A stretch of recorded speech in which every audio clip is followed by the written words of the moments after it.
Pascal Bonneau, bonjour. Bonjour Thomas. Alors, Pascal, vous êtes directeur des services et des solutions chez LAFI. Alors, avant qu'on commence cet entretien, un mot sur LAFI.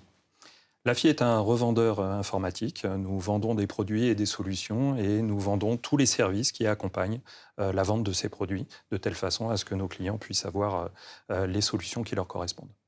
Alors aujourd'hui, on est dans un contexte vraiment particulier. Les entreprises, elles traversent différentes difficultés. Il y a d'un côté l'augmentation massive du volume de cyberattaques. Il y a également, on l'a constaté, parfois la perte de données accidentelles dans les centres de données.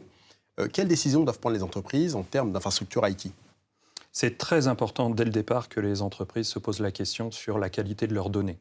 Est-ce que ma donnée est bonne? Est-ce que ma donnée est viable? Est-ce que ma donnée continue à délivrer le bon business pour faire vivre mon entreprise? Une fois qu'on a répondu à cette question de la qualité de la donnée, là, on peut savoir si cette donnée est évolutive, si elle est sécurisée, si elle est résiliente, si on peut lui faire plein de choses. C'est très important d'avoir cette infrastructure qui soit disponible pour les métiers et pour les DSI.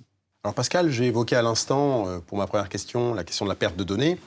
Pourquoi est-ce qu'aujourd'hui, la mise en place d'un PCA ou d'un PRA est si important pour les organisations ? Alors, juste pour bien repréciser la différence entre les différentes thématiques, il s'avère que c'est juste le point de vue. D'un côté, vous avez le point de vue de la DSI, qui est la fourniture d'une infrastructure sécurisée, disponible, qui permet de faire tourner l'autre point de vue, les métiers, qui, eux, viennent récupérer de l'information, créer de l'information pour justement générer leur business habituel. Que risquent les entreprises qui choisissent de ne pas déployer ce type de dispositif ? Tout dépend du coût de l'arrêt de production de chaque entreprise. Il y en a certaines qui ne peuvent pas s'arrêter, certaines qui peuvent accepter un arrêt de production. D'un côté, si on arrête une production, ça veut dire qu'on va accepter de redémarrer peut-être avec une journée, 2 journées de retard, mais redémarrer en mode dégradé. Et puis dans l'autre cas, on ne peut pas arrêter le business. Et à ce moment-là, il faut absolument avoir un plan de continuité d'activité. Merci Pascal. Merci Thomas.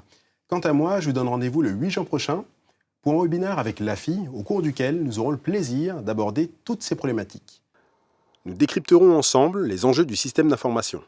Ensuite, nous discuterons avec notre invité, Aurore Duchanois, chef produit SimpliVity HPE, des clés pour renforcer la sécurité du système d'information et la disponibilité de la data avec l'hyperconvergence.